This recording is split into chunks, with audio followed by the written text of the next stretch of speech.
All right, today we're jumping into a book that really challenges the status quo, MJ DeMarco's The Millionaire Fastlane.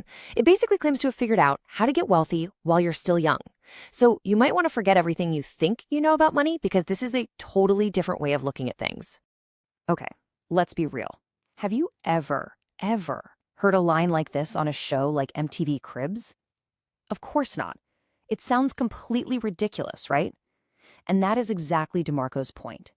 The standard advice, get rich slowly over 40 or 50 years, it just doesn't produce the young, vibrant, wealthy people we see out there living life on their own terms. So that begs the question, how do they do it? I mean, if it's not about saving every last penny and meticulously clipping coupons, what's the secret sauce? Well, DeMarco argues that the traditional path isn't just slow, it's actually a trap. A trap that's designed to keep you in mediocrity, not lead you to real wealth. To figure this out, we have to kind of reframe the whole goal. And DeMarco uses this fantastic metaphor. Building wealth isn't about finding one single road to follow. It's about planning an entire road trip. The vehicle you're in, how fast you're going, and especially the map you're using. All of that determines where you're going to end up. And this right here, this is a core idea that changes everything. See, we all see the event, right? The huge contract, the big company sale, the overnight success. But what we don't see is the process that came before it. The years of grinding, the failures, the risks, the insane work hours. Real wealth isn't created in the event. It's forged in that messy, invisible, totally unglamorous process. So the book says that pretty much everyone is on one of three financial roadmaps. There's the sidewalk, the slow lane, and the fast lane. And here's the thing. Your beliefs and your actions have already put you on one of these paths, whether you know it or not. And believe me, each one leads to a drastically different destination. First up, let's talk about the most crowded path of all, the sidewalk. This is the path of no financial plan. It's completely driven by instant gratification. Any money that comes in is gone just as fast, spent on the next shiny thing. And the final destination here? It's always poorness. And get this. We're not talking about some tiny fraction of people. The book cites this pretty shocking statistic. 57% of people under the age of 55 have a net worth of zero, or even less than zero. They are living on the sidewalk, literally one unexpected car repair or doctor's bill away from total financial disaster. You see, the sidewalker's entire mindset is about today. Their wealth equation is super simple. It's income plus as much debt as they can possibly get their hands on to fund their lifestyle.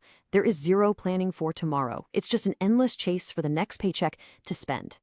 Okay, next up is the path that's probably going to sound incredibly familiar to most of us. It's called the slow lane.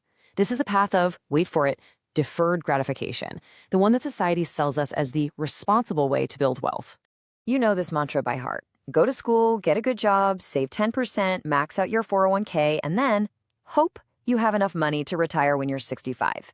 But the fundamental trade-off here is your life itself. You're literally sacrificing your youth and your energy for the promise of freedom when you're old.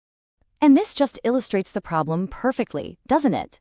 The absolute best-case scenario for the slow lane is what DeMarco calls wealth in a wheelchair. The fast lane, on the other hand, offers the possibility of wealth with youth. So how do you get there?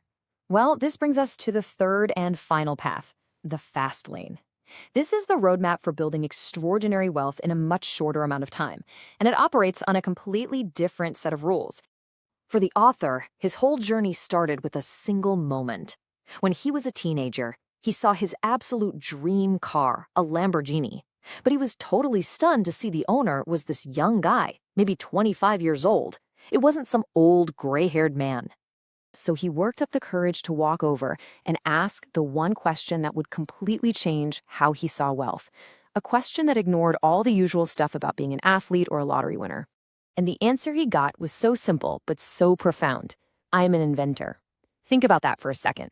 The driver wasn't famous. He wasn't trading his time for a paycheck. He was a creator, a producer. He built something of value. And that is the fundamental mindset shift of the fast lane.